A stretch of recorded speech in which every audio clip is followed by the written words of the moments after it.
Oke, empat tim telah memastikan diri lolos ke semifinal ya, baik di Euro maupun Copa America. Tapi kita yang pertama ini kita akan bahas tentang empat tim yang lolos di Euro dulu. Dan untuk menemani cerita bahas bola kita di edisi kali ini, kita makan pilau, makan jajan dulu sama kopi. Ini gelasnya ini kayak drum ya, besar sekali. Nikmat bos, kopi sore hari sambil cerita bola kan enak. Oke. Empat negara yang lolos ke semifinal di Euro ini adalah negara-negara besar semua ya, tim-tim unggulan semua. Tidak seperti edisi Euro sebelum-sebelumnya kan ada tim kuda hitam. Nah kali ini tim-tim unggulan semua ini. Jadi mereka empat-empatnya ini punya kans untuk jadi juara. Baik dari Spanyol, Prancis, Inggris dan Belanda ya. Jadi kita pencinta sepak bola ini bingung sekarang ini mau pilih yang mana. Dua-duanya empat-empatnya ini bagus semua timnya ini.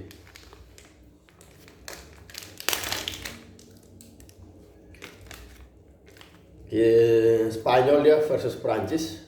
Ini laga yang seru juga menurut saya karena saya pegang Prancis di sini, tapi kita juga harus waspada Spanyol karena Spanyol ini dia punya permainan bagus ya. Dia ball positionnya bagus, penguasaan bolanya, ball position itu penguasaan bola ya. Itu dia bagus sekali karena dia lebih mengutamakan ball position. Berbeda dengan Prancis. Prancis ini dia lebih main cepat menyerang, sprint. Dia dapat bola langsung nyerang, langsung cari celah untuk mencetak gol ya. Jadi dia selalu menyerang. Nah berbeda dengan Spanyol yang lebih mainkan ritme. Dia lebih pertahankan ball position, lebih lama pegang bola begitu. Tetapi dari pertandingan sebelumnya kita lihat Prancis ini dia menang lewat gol bunuh diri sama gol penalti. Nah, masalah mereka di situ. Sedangkan Spanyol mereka ini bisa cetak gol. Mereka dari shoot dari jarak jauh mereka bagus ya, yang pertama. Kemudian untuk heading juga mereka bagus. Untuk individu mereka juga bagus. Nah, sedangkan Prancis individu bagus tapi finishingnya yang kurang begitu. Jadi selama ini kan terus Spanyol juga dia menang besar. Jadi ya kita harus waspadai juga Spanyol. Inaki Williams, Lamine Yamal, Dani Olmo, sama Fabian Ruiz. Itu bajingan semua tuh. Cuman kalau dari pendapat saya pribadi mungkin kenapa Prancis susah cetak gol ini karena mungkin dia lawan negara-negara kuat ya. 16 besar dia ketemu Belgia, 8 besar dia ketemu Portugal.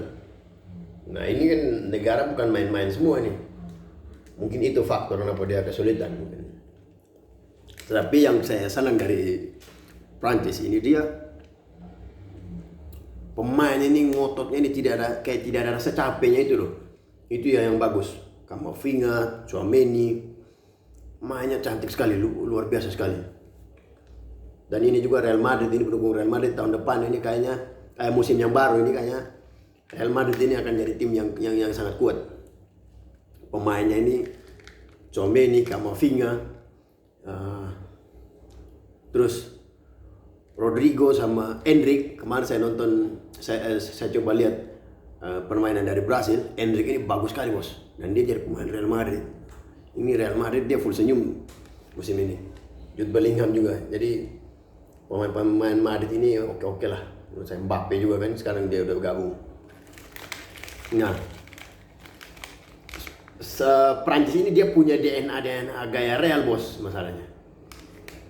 Dia serangan baliknya itu bagus. Terus fighting spiritnya itu luar biasa. Mereka itu benar-benar fight main. Kayak Theo Hernandez itu naik turun dia, tapi stabil staminanya, fisiknya oke. Ini yang saya ini juga yang ya, alasan kenapa saya pegang Prancis. Walaupun di posisi nanti dia akan lawan Yamal sama Carvajal ya, tapi kurang tahu Carvajal ini dia akumulasi kartu atau masih bisa main atau tidak ya. Saya kurang tahu, saya belum cek itu. Mungkin Spanyol sama Prancis ini pertandingan seru, netral menurut saya, luar biasa. Tapi saya tetap pegang Prancis. Saya suka Prancis juga dari gaya permainannya, tidak membosankan untuk ditonton, dia selalu menyerang. Terus kemudian dari Belanda Inggris. Nah ini juga, Belanda ini ibaratkan timnas induknya timnas Indonesia, bos. Jadi banyak pemain Belanda yang grade 2 itu pindah ke Indonesia jadi pemain timnas Indonesia. Jadi ya saya juga berharap Belanda lolos, tetapi secara permainan saya melihat sepertinya Inggris yang menang. Karena Belanda ini di depannya yang agak bapuk sama tengah, bos. Di depan ini Belanda Gakpo bagus, Xavi Simons ini sama Depay yang tidak 100% lah menurut saya. Jadi mereka kayak menurun, tidak kurang bagus lah istilahnya. Sedangkan di Inggris itu depannya Harry Kane, Foden, ya walaupun mereka secara keseluruhan turnamen kali ini mereka mengecewakan, bisa bilang permainannya. Mungkin kita lihat sering lihat di media banyak yang menyalahkan Southgate ya. Tapi mereka tetap bahaya menurut saya Inggris ini. Mereka patut diperhitungkan. Mereka punya Jude Bellingham. Nah ini tenang-tenang seperti ini yang bahaya ini. Mereka mereka pemainnya punya kualitas yang bagus. Semuanya itu pemain andalan di klub masing-masing. Tapi pas main itu mereka tidak terlalu nampak superior. Nah ini yang bahaya ini masalahnya. Yang begini yang agak repot soalnya. Dan Inggris punya kans untuk mencetak gol itu mereka bagus ya. Mereka tidak mudah dikalahkan. Backnya juga bagus, tengahnya bagus, depannya juga bagus. Kipernya juga bagus menurut saya. Kalau dibandingkan kiper Belanda ya, Pickford sama Verbruggen kayaknya. Itu lebih bagus Pickford menurut saya. Hanya saja Pickford di Liga Inggris dia main di Everton. Dia main di Everton mainnya bagus. Dia bisa dibilang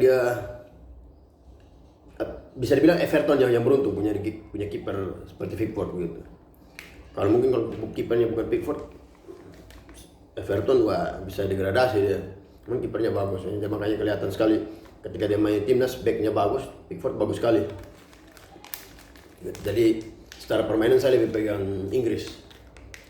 Tapi kalau dari harapannya Belanda sih lolos, semoga dia lolos. Kalau bila perlu juara, tapi optimis saja, kita realistis saja. Inggris Prancis di final, menurut saya dari segi permainan. Tapi ya bola itu bulat, gitu. Seperti yang kemarin saya film Jerman Spanyol, malah Spanyol yang menang kan di menit terakhir ya. Kadang-kadang ada kejutan-kejutan yang tidak kita tahu. Di atas kertas memang Jerman oke, tapi di lapangan kan beda, situasinya beda. Nah, kira-kira seperti itu. Terus yang seru juga di Copa America nih bos, kalian harus nonton. Tapi yang seru di partai 1 sih, ke Uruguay versus Kolombia. Terus Argentina versus Kanada. Tidak meremehkan Kanada, tapi secara permainan menurut saya feeling saya Argentina yang lolos ke final dan makanya jadi juara. Menurut saya Argentina yang akan jadi juara. Dan lawannya di final ini adalah Uruguay. Begitu. Tapi ya itu juga di Uruguay ini dia ketemu Kolombia. Kolombia ini kita tahu dia mainnya ngeri juga. Kemarin lawan Brasil dia imbang. Walaupun dia ada banyak peluang yang terbuang ya, artinya dia harusnya dia menang, cuman ada peluang kita tidak tahu mungkin permainan atau bagaimana, tapi kita positif saja mungkin memang kurang beruntung ya. Jadi mereka draw. Tapi secara kalau mereka manfaatkan dengan baik peluangnya kemarin, harusnya mereka menang gitu, lawan Brasil. Karena mereka punya peluang bagus sekali, tapi tidak bisa jadi gol itu agak aneh. Tapi juga itu hal biasa dalam sepak bola. Kadang sering terjadi juga pemain itu tidak bisa memanfaatkan peluang yang bagus. Itu juga sering terjadi. Oke, untuk Copa America ya mungkin itu yang saya bahas ya. Mungkin hanya itu, tidak terlalu ini. Saya feelingnya Argentina itu saja, paling Argentina Uruguay lah. Nah yang menang Argentina di final mungkin itu. Terus kita bahas dari Euro, kita kembali ke Euro. Ada pemain muda yang menurut saya bagus semua, bagus sekali, yaitu Yamal Williams itu oke sih menurut saya. Wah, itu mainnya bagus sekali. Dan juga klub yang menurut saya musim yang baru ini yang akan klub yang bagus, yang akan apa namanya bahaya nanti di Champions League ini, Real Madrid bos. Pemainnya Real Madrid ini semua di timnas ini bermain bagus sekali semua. Kita ambil dari Turki Arda Güler ya, terus Tchouaméni, Camavinga. Dari terus kemarin saya nonton juga Endrick yang main di Brasil. Wah itu bagus mainnya bos. Itu kalau dia main di Real nanti itu mantap lah menurut saya. Itu tengah terus kiri Vinicius, tengah Endrick, kanan Mbappe, gila benar-benar gila sudah itu. Real Madrid terus belakangnya itu ada Camavinga, Valverde sama Arda Güler. Wih, kita di Liga Spanyol kayaknya Madrid tetap favorit juara nomor 1 pasti itu. Tapi Liga Champions yang mungkin ya ini, tapi tetap saya fans ini Bayern Munchen, tapi kita juga harus realistis, kita lihat permainannya. Kita tidak boleh karena fans satu klub kita membabi buta bilang oh ini dia kan, tidak bisa. Kita harus lihat juga dari pemain-pemain, terus cara mereka bermain, pemainnya bagaimana. Real Madrid wajib diunggulkan sih dia di Champions berikutnya. Backnya juga masih Rudiger kan, masih ada Nacho, Carvajal ini walaupun umurnya sudah tua. Nacho sudah pindah ke Arab, tapi dia masih punya siapa backnya? Eder Militao bagus juga di Copa America. Makanya Real ini masih oke, walaupun Carvajal ini sudah tua, tapi dia permainannya kita lihat sendiri di Euro kemarin, walaupun dia nakal lawan Jerman peluang terakhir Jerman itu, tapi ya itu adalah sepak bola. Karena tidak harus menang dengan cara yang bersih, dengan cara yang cantik, tidak juga. Yang penting menang, entah mau caranya kotor bodo amat, yang penting menang, itu aja. Nah, mungkin itu aja pembahasan saya di part kali ini, di cerita bahas bola kali ini.